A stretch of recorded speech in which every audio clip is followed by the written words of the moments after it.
this is, Marion said it there about the fear of men, single men.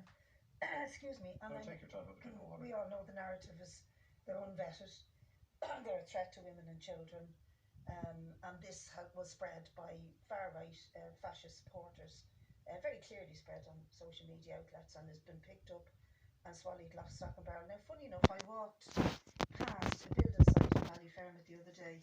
Big blocks of flats are going up, and all the men came off the building site to go to the shops to get sambos and coffee and whatever, and they passed by two schools, and there was nobody knows who they are. They're all men. They're from outside the community. They happen to be mostly white men, but we don't know if they're vetted or not. And we didn't all go, oh Jesus, they're walking past two schools, oh my God. There were the guys with hard hats and high vises on them that were working in the flats.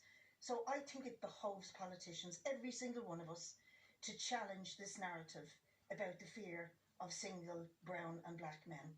It is so wrong. And secondly, I do think we need to give people the right to work. If they're young men and they've nothing to do, well, they're probably strong and they'll probably be well able to build more houses, more schools, more hospitals, more things we need.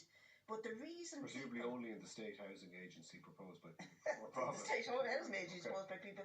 But the reason all of this becomes a focus is because of the sheer frustration of the communities over the housing crisis, the lack of services, the lack of availability of doctors and dentists and assessment for your kids' needs, for disability needs. There's an amount of frustration in one of the richest countries in the world, and they won't spend the billions on delivering public services.